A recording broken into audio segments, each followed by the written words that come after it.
करी रंगदारी प्रजापति सब पे भारी प्रजापति सब पे भारी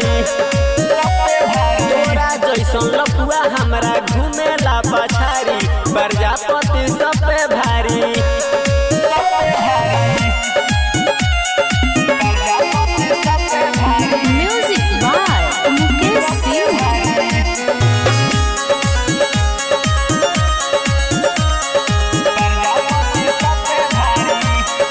पुलिस प्रशासन नहीं बोलेला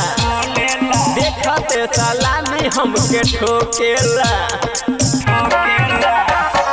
पुलिस प्रशासन नहीं बोलेला देखते सलामी हमके ठोकेला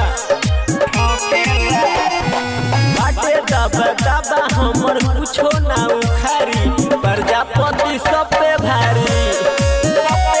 प्रजापति सब पे भारी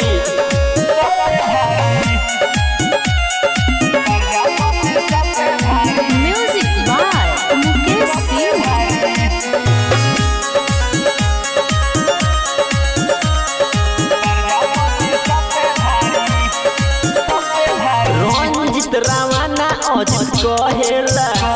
राइफल से बात सीधा कहरेला रंजित रवाना अजित कहेला राइफल से बात सीधा कहरेला लालू रूपराम सुनर बोली दिहे मारी प्रजापति सब पे भारी प्रजापति सब पे भारी।